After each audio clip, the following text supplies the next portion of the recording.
मसीह में आप सबकी सलामती हो। हमारे लिए आज की तलावत मुकाशफा पहला बाब पहली आयत से 20 आयत तक खुदावंद के कलाम में यूँ लिखा है। यीशु मसीह का मुकाशफा जो उसे खुदा की तरफ से इसलिए हुआ कि अपने बंदों को वो बातें दिखाए जिनका जल्द होना ज़रूर है, और उसने अपने फरिश्ता को भेजकर उसकी मार्फत उन्हें अपने बंदा यूहन्ना पर ज़ाहिर किया, जिसने खुदा के कलाम और यीशु मसीह की गवाही की, यानी उन सब चीज़ों की जो उसने देखी थी, शहादत दी। इस नबूवत की किताब का पढ़ने वाला और उसके सुनने वाले और जो कुछ उसमें लिखा है उस पर अमल करने वाले मुबारक हैं, क्योंकि वक्त नज़दीक है। यूहन्ना की जानिब से उन 7 कलीसियाओं के नाम जो आसिया में हैं, उसकी तरफ से जो है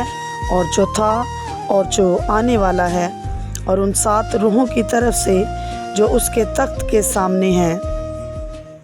और यीशु मसीह की तरफ से जो सच्चा गवाह और मुर्दों में से जी उठने वालों में पिलोठा और दुनिया के बादशाहों पर हाकिम है। तुम्हें फजल और इत्मीनान हासिल होता रहे। जो हमसे मोहब्बत रखता है और जिसने अपने खून के वसीला से हमको गुनाहों से खलासी बख्शी और हमको एक बादशाही भी और अपने खुदा और बाप के लिए काहिन भी बना दिया। उसका जलाल और सल्तनत अब्दुल अबाद रहे, आमीन। देखो वो बादलों के साथ आने वाला है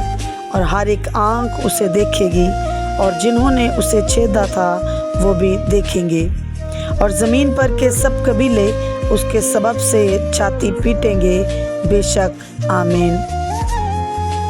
खुदावंद खुदा जो है और जो था और जो आने वाला है,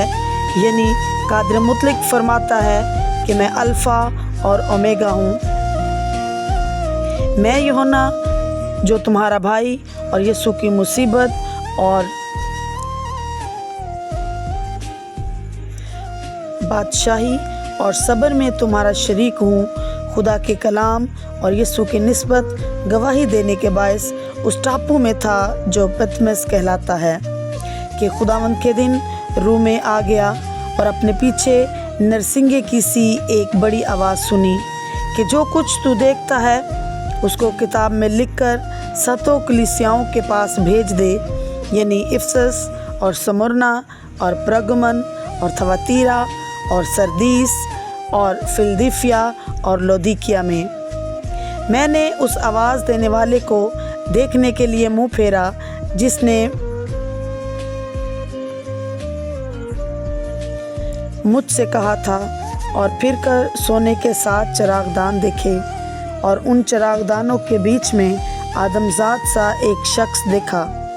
जो पाँव तक का जामा पहने और सोने का सीना पर बांधे हुए था। उसका सर और बाल सफ़ेद ऊन बल्कि बर्फ़ की मानद सफ़ेद थे, और उसकी आंखें आग के शोला की मानद थी, और उसके पाँव उस खालिस पीतल के से थे जो भट्टी में तपाया गया हो, और उसकी आवाज़ ज़ोर के पानी की सी थी, और उसके दाहिने हाथ में 7 सितारे थे, और उसके मुंह से एक 2 धारी तेज़ तलवार निकलती थी, और उसका चेहरा ऐसा चमकता था जैसे तेज़ी के वक्त आफताब। जब मैंने उसे देखा तो उसके पाँव में मुर्दा सा गिर पड़ा, और उसने ये कहकर मुझ पर अपना दाहिना हाथ रखा कि खौफ ना कर, मैं अव्वल और आखिर और ज़िंदा हूँ। मैं मर गया था और देख अब्दुल अबाद ज़िंदा रहूँगा, और मौत और आलमे अरवा की कुंजियाँ मेरे पास हैं। बस जो बातें तूने देखी और जो हैं और जो इनके बाद होने वाली हैं, उन सब को लिख ले, यानी उन 7 सितारों का भेद जिन्हें तूने मेरे दाहिने हाथ में देखा था, और उन सोने के 7 चरागदानों का। वो 7 सितारे तो 7 कलीसियाओं के फरिश्ते हैं, और वो 7 चरागदान कलीसियाएँ हैं, आमीन।